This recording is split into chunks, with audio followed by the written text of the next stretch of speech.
Saludos, yo soy su hermano en Cristo Gelson y les invito a que me acompañen en este estudio de hoy, el cual se compone de varias partes y el mismo lleva por título El Día de Reposo.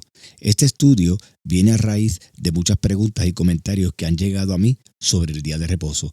Algunas sobre si este día fue establecido desde la creación, si fue solo para el pueblo de Israel como señal entre Dios y ellos, si no fue dado a los gentiles, y otros si es el sábado o el domingo y viceversa. En esta serie de estudios estaremos contestando todas estas preguntas a la luz de la Escritura. No pretendemos ni ofender o crear controversias entre quienes guardan un día diferente al otro en cuanto al día de reposo. Tampoco criticar a quienes lo hacen. Solo buscamos la verdad bíblica, que es la que cuenta e importa, no traducción u opinión de hombre. Habiendo establecido esto, demos comienzo con el programa de hoy con una oración.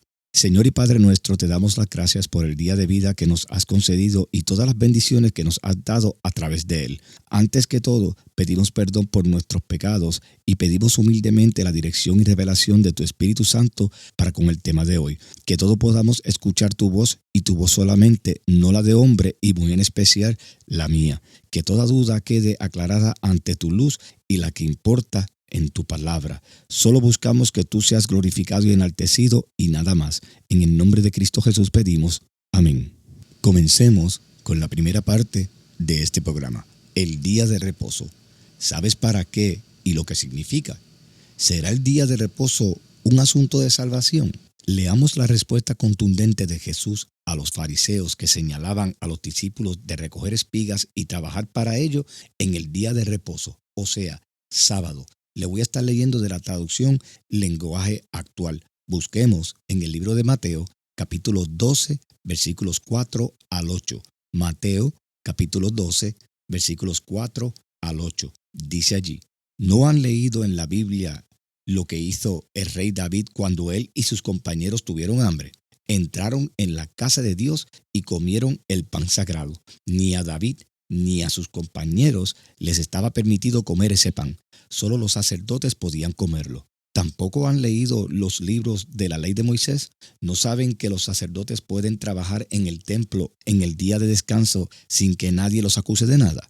Pues les aseguro que aquí hay algo más importante que el templo. Ustedes no entienden esto que Dios dijo: no quiero que me sacrifiquen animales, sino que amen y ayuden a los demás. Si lo entendieran, no estarían acusando a gente inocente, porque yo, el Hijo del Hombre, soy quien decide lo que puede hacerse en el día de descanso y lo que no puede hacerse.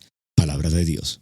Cristo citó la acción de David que encontramos en el libro de Primera de Samuel, capítulo 21 y los versículos 1 al 6, cuando él y sus hombres estaban tan hambrientos que entraron en el tabernáculo, no en el templo, porque esto sucedió antes que se construyera el templo, y comieron el pan de la propiciación, que solo podían comer los sacerdotes. El pan de la propiciación se nos describe en el libro de Levíticos, capítulo 24 y los versículos 5 al 9. Eran 12 panes que se colocaban toda la semana en 2 filas de 6 en el lugar santo. Sin duda, eran una ofrenda simbólica para dar gracias a Dios por el don de los alimentos. Estos panes se cambiaban toda la semana y los que quitaban quedaban para los sacerdotes, que eran los únicos que los podían comer. En aquella ocasión, en su hambre, David y sus hombres tomaron y se comieron aquellos panes sagrados y no cometieron ningún delito. Las exigencias de la necesidad humana tenían prioridad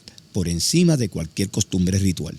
Cristo también citó el trabajo del templo en sábado. El ritual del templo siempre implicaba trabajo, encender fuegos, matar y preparar animales, cargarlos para la colocación de encima del altar y un montón de cosas parecidas. Estos trabajos realmente se duplicaban los sábados porque había doble número de ofrendas, y eso lo encontramos en el libro de Números, capítulo 28 y el versículo 9. Cualquiera de estas acciones habría sido ilegal que las hiciera cualquier persona en sábado, o sea, día de reposo. Encender un fuego, matar un animal y ponerlo sobre el altar habrían sido supuestamente quebrar la ley, y por tanto era profanar el sábado. Pero para los sacerdotes era perfectamente legal hacer estas cosas, porque el culto del templo tenía que proseguir. Es decir, el culto que se ofrecía a Dios tenía prioridad sobre todas las leyes y normas del sábado.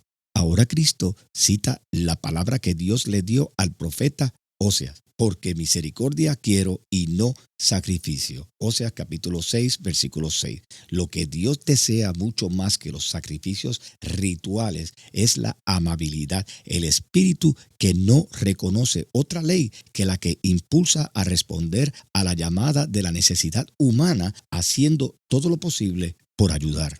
Podemos ver que en este incidente con los fariseos, Jesús establece que las exigencias de la necesidad humana deben tener prioridad sobre todas las demás exigencias. Las exigencias del culto y ritual de la liturgia son importantes, pero la exigencia de la necesidad humana tiene prioridad sobre todas ellas. Cuando leemos lo que nos dice Mateo capítulo 12 y los versículos 4 al 8, podemos apreciar que los hebreos, en este caso los judíos, daban más importancia a la rigurosidad de la ley, es decir, a la obligatoriedad de su cumplimiento más que al espíritu o intención para lo que fue escrita.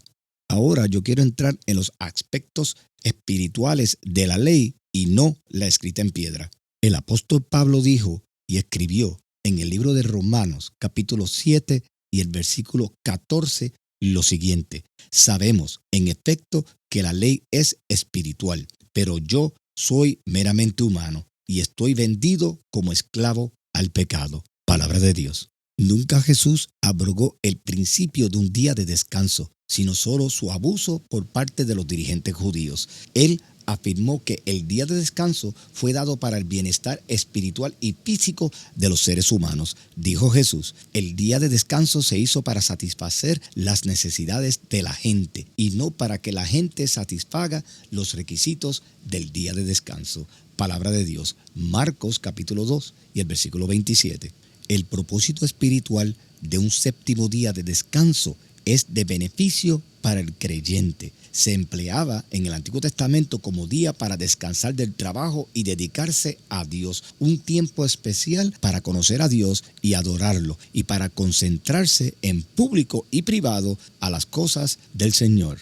Hoy día, el día de descanso le proporciona al creyente la oportunidad de reafirmar que su confianza y deleite está en el Señor y no en el mundo, ni en su egoísmo, ni en las cosas materiales, ni en los placeres. Puede emplear ese día para renovar la entrega inicial a Cristo y a su identidad con otros creyentes, y para reconocer que toda la vida, no un día solo de cada 7, pertenecen a Dios. Los escritos de los padres de la iglesia primitiva confirman que al terminar el periodo del Nuevo Testamento, la iglesia continuó la costumbre de reunirse cada primer día de la semana. La escritura no requiere a los cristianos gentiles observar el día de reposo sabatino. Veamos estos 6 puntos a continuación. Primer punto. El día de reposo fue la señal del pacto mosaico, mientras que los cristianos gentiles están bajo el nuevo pacto, el cual surge con la llegada de Jesucristo, su muerte en la cruz, su resurrección y ascenso al cielo, hasta la entrega del Espíritu Santo a los creyentes. El pacto mosaico decía lo siguiente: guardarán pues el día de reposo los hijos de Israel, celebrándolo por sus generaciones por pacto perpetuo. Señal es para siempre entre mí y los hijos de Israel, porque en 6 días hizo Jehová los cielos y la tierra, y en el séptimo día cesó y reposó. Palabra de Dios. Éxodos capítulo 31 y los versículos 16 al 17. Fíjense cómo estos versículos comienzan diciendo que el día de reposo fue para los hijos de Israel, para que ellos mismos lo guardaran por generaciones, y que era un pacto perpetuo. Y también dice claramente que es una señal para siempre entre Jehová y los hijos de Israel. No incluyeron ahí a los gentiles. Volvamos otra vez al mismo pacto mosaico. Esta vez vamos a leer del libro de Ezequiel, capítulo 20, versículo 12. Ezequiel, capítulo 20, versículo 12. Y estas son palabras de Jehová. Dice, y les di también mis días de reposo, para que fuese por señal entre mí y ellos, para que supieran que yo soy Jehová, que los santifico. Palabra de Dios. Se están fijando como aquí no se está incluyendo a los gentiles. Y usted podrá estar pensando, bueno, pero es que estamos todavía hablando del Antiguo Testamento, vamos a esperar al Nuevo Testamento, pero ustedes van a ver que se van a sorprender que no hay mención alguna de que los gentiles tienen o deban guardar el día de reposo en el día sábado. Ya que les mencioné brevemente sobre el pacto mosaico, ahora les voy a hablar del nuevo pacto. Usted puede buscar en 2 de Corintios, capítulo 3, y los versículos del 1 al 18. Quiero yo leer, pero voy a hacer énfasis en los versículos 3 y 6 de este capítulo. Dice el versículo 3 lo siguiente: siendo manifiesto que sois carta de Cristo, expedida por nosotros, escrita no con tinta, sino con el Espíritu del Dios vivo, no en tablas de piedra, sino en tablas de carne del corazón. Versículo 6 dice: el cual asimismo nos hizo ministros competentes de un nuevo pacto, no de letra, sino del Espíritu, porque la letra mata, mas el Espíritu vivifica. Palabra de Dios. Miren, hermano, ahora el pacto, el nuevo pacto que nos trae Cristo Jesús, nos trae un pacto con una ley que es espiritual. Cuando Cristo le hablaba a los fariseos, lo que estaba haciendo era educándolos a ellos y diciéndoles: miren, si ustedes están hablando de una ley escrita en piedra,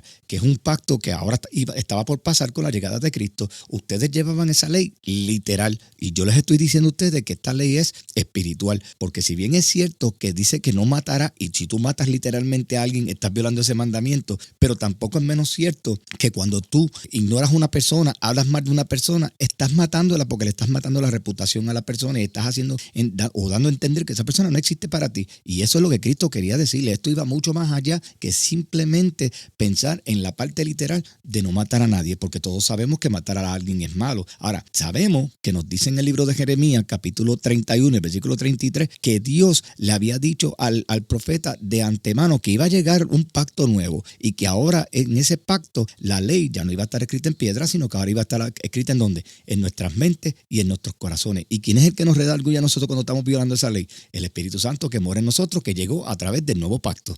Ahora, yo quiero que vayamos al libro de Hebreos, capítulo 8, y los versículos del 8 al 13. Hebreos 8, del 8 al 13. Pero voy a hacer énfasis en los versículos del 8 al 10 y luego el versículo 13. 8 al 10 primero y luego el versículo 13. 8 al 10 dice: porque reprendiéndolos, dice: he aquí vienen días, dice el Señor, en que estableceré con la casa de Israel y la casa de Judá un nuevo pacto, no como el pacto que hice con sus padres el día que los tomé de la mano para sacarlos de la tierra de Egipto, porque ellos no permanecieron en mi pacto, y yo me desentendí de ellos, dice el Señor. Por lo cual, este es el pacto que haré con la casa de Israel después de aquellos días, dice el Señor. Pondré mis leyes en la mente de ellos y sobre sus corazones las escribiré, y seré a ellos por Dios y ellos me serán a mí por pueblo. Palabra de Dios. Ahora lo voy a leer el versículo 13. Al decir nuevo pacto, ha dado por viejo al primero, y lo que se da por viejo y se envejece está próximo a desaparecer. Palabra de Dios. Estas son las mismas palabras que si usted va al libro de Jeremías, capítulo 31 y el versículo 33, las va a encontrar. Entonces lo voy a leer rápidamente.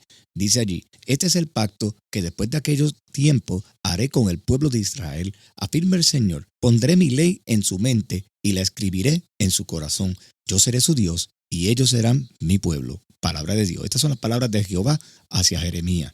Este fue el primer punto de los 6 que le había hablado. El segundo punto es que no existe mandato en el Nuevo Testamento para guardar el sábado como día de reposo, y mucho menos para los gentiles. Tercer punto: el primer mandato acerca de guardar el día de reposo sábado no vino hasta el tiempo de Moisés. Esto nosotros lo encontramos en el libro de Éxodos, capítulo 16 y los versículos del 29 al 39. Éxodo 16 del 29 al 39. Pero yo lo voy a leer el versículo 29 y lo voy a tomar de la Biblia textual. Dice allí: mirad que Yahvé os dio el Shabbat, por tanto en el sexto día os da pan para 2 días, que cada uno se quede en su sitio y nadie salga de su lugar en el séptimo día. Y reposó el pueblo el séptimo día. Palabra de Dios. Y esto mismo luego fue reafirmado, escrito en piedra, en el monte Sinaí, cuando Dios le entregó las tablas con los 10 mandamientos. Leamos en el libro de Éxodo el capítulo 20 y el versículo 8, y esta vez lo voy a leer de la Reina Valera del 60. Dice allí: acuérdate del día de reposo para santificarlo. Palabra de Dios. Más adelante en el transcurso del estudio sobre el día de reposo, yo voy a volver nuevamente a Éxodo 20 y el versículo 8, muy en especial de la traducción de la Reina Valera, cuando dice acuérdate, porque vamos a ver por qué dijo acuérdate. Quizás si usted ha estado siguiéndome realmente el programa y está mirando los versículos que estamos leyendo, puede ser que ya usted tenga una idea. Pero si no la tiene, no se preocupe, que más adelante en el programa sí lo vamos a aclarar. Ahora voy a tocar el cuarto punto. Y este nos lleva a Hechos capítulo 15, versículos del 1 al 41. Y aquí es donde se da el concilio de Jerusalén. Y verán que en este concilio no se dio orden alguna para que los creyentes gentiles guardaran el día sábado como día de reposo. Ustedes lo podrán leer del 1 al 41, pero yo voy a tomar los versículos 23 y 24 primero, y luego voy a tomar los versículos 28 y 29, que me parece que estos dos últimos que voy a tocar son de suma importancia porque dejan muchas cosas claras aquí. Le voy a leer el 23 y el 24, Hechos 15. Dice allí: y escribir por conducto de ellos los apóstoles y los ancianos y los hermanos, a los hermanos de entre los gentiles que están en Antioquía, en Siria y en Cilicia. Salud, por cuanto hemos oído que algunos que han salido de nosotros, a los cuales no dimos orden, os han inquietado con palabras, perturbando vuestras almas, mandando circuncidaros y guardar la ley. Palabra de Dios. ¿Ve? Aquí el concilio se da porque algunos judíos le estaban diciendo a los gentiles: miren, ustedes tienen que circuncidarse y ustedes tienen que guardar nuestra ley, a los gentiles. Pero miren lo que sucede cuando este concilio se lleva a cabo, porque esto se está llevando a cabo para decidir si esto era así o no. ¿Ve? Si tenían que circuncidarse y guardar la ley de la forma en que los judíos la estaban guardando, había sido exigido por parte de Dios para que ellos la guardaran. Ahora vemos en el versículo 28 y 29 el desenlace de eso. Dice allí: porque ha parecido bien al Espíritu Santo. Escuchen bien a quién le pareció bien. Y a nosotros no imponeros ninguna carga más que estas cosas necesarias. Cosas necesarias, escuchen bien, que os abstengáis de lo sacrificado a ídolos, de sangre, de ahogado y de fornicación, de las cuales cosas sí os guardaréis. Bien haréis, pasadlo bien. Palabra de Dios, aleluya. Fíjense bien, miren lo que dice los versículos 28 y 29, y esto es dedicado a los gentiles, que le pareció al Espíritu Santo, que va por encima de nosotros, de ustedes, de mí, de los apóstoles, cualquier cosa. Dice, le pareció al Espíritu Santo, o sea que esto es una orden del Espíritu, y ahora los apóstoles están diciendo, y a nosotros, porque están en acuerdo con el Espíritu Santo, dice, no imponerle ninguna carga. Escuchen, ninguna carga pesada más que la siguiente cosa. ¿Y qué le dice? Que se abstengan de los sacrificios a ídolos, de la sangre, de ahogado y de fornicación. Y después termina diciéndole, de estas cosas usted debe guardarse. Ahora, si el sábado ritual dado únicamente al pueblo de Israel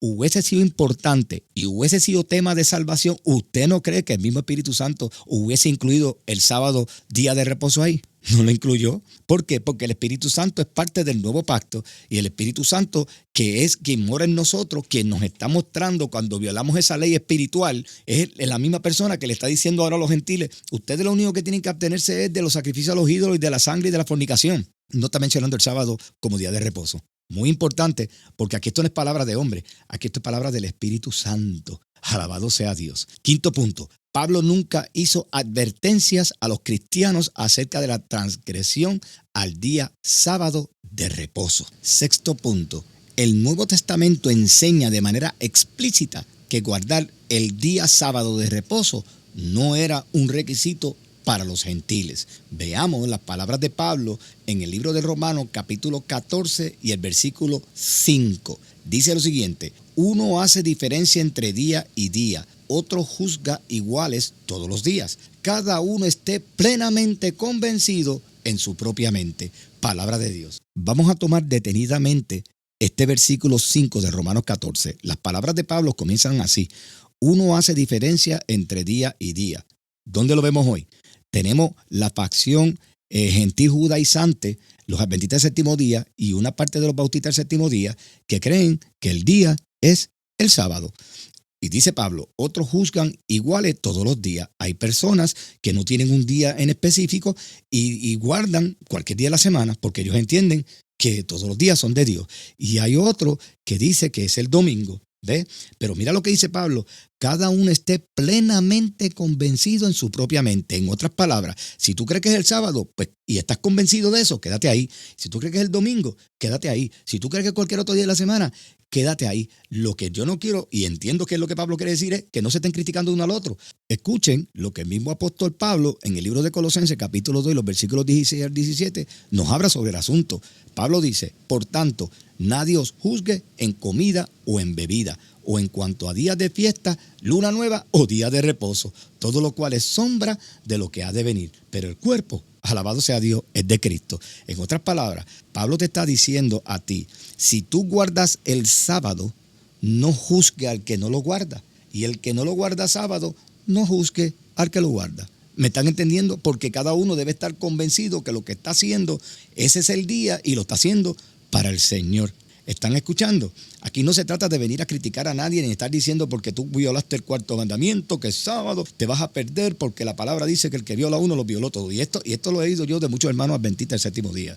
Porque es que la arrogancia de muchas personas es tan que ni ellos mismos se dan cuenta de cuán elevado ellos se ponen. Y lo mismo pasa con los hermanos de otras denominaciones como los pentecostales, los evangélicos y así por el estilo. Porque aquí todo el mundo está tratando de arrimar la sardina a su brasa y eso no es lo que se trata. Aquí todo el mundo tiene que estar claro que la palabra de Dios es la única verdad y todos tenemos que estar unánime en lo que ahí dice. ¿Ve? Nadie puede estar interpretando la palabra a como quiere interpretarla o alar por los peros los versículos para que se ajusten a lo que tú quieres creer, lo que tú quieres enseñar. Mire, hermanos, el cristianismo no es un conjunto de reglas ni conceptos. El cristianismo es Cristo, rescatando a hombres y mujeres de cualquier cosa que los tenga atados, esclavizados, oprimidos, dominados por el pecado. ¿Ve? Y las consecuencias que esto trae. El verdadero Shabbat o descanso del alma, como hemos de interpretar, comienza cuando aceptamos a Cristo, quien nos libera de todo ritualismo. Si alguno quiere guardar u observar el sábado como día de reposo, no critique al que no lo hace y lo hace en domingo. No olvidemos que las palabras de Pablo, cada uno esté plenamente convencido en su propia mente. También nos dice el apóstol Pablo en el libro de Romanos, capítulo 14, los versículos 7 al 9, lo siguiente: porque ninguno de nosotros vive para sí y ninguno muere para sí. Pues si vivimos, para el Señor vivimos, y si morimos, para el Señor morimos. Así pues, sea que vivamos o que muramos, del Señor somos, porque Cristo para esto murió y resucitó y volvió a vivir, para ser Señor así de los muertos como de los que viven. Palabra de Dios. Yo no pretendo crear ninguna controversia entre los que guardan u observan el sábado como día de reposo y los que no lo hacen. Cada uno lo hace para el Señor. Lo que sí pretendo es dejar en claro que el día de reposo no es un tema de salvación, sino uno de obediencia y adoración. No importa el día que guardes, si no tienes amor, en vano lo guardas. Pablo nos dice que si no hay amor, de nada sirve hablar todas las lenguas del mundo e inclusive las angelicales. Si no hay amor, de nada sirve hablar de Dios y querer conocer sus planes. Si no hay amor, ¿de qué sirve la fe? Eso lo encuentran en 1 Corintios capítulo 13. Debemos concentrarnos en aquellos que necesitan conocer a Cristo y venir al arrepentimiento, así como todos los necesitados, y no en las controversias estériles que no edifican en nada. Solo sirvamos a Dios con amor y obediencia, así como a nuestro prójimo. Lo demás lo juzgará Él en su día. Hasta aquí esta primera parte del estudio, el día de reposo. Este ha sido su hermano en Cristo Gerson, quien se despide hasta la próxima. Que Dios les continúe bendiciendo.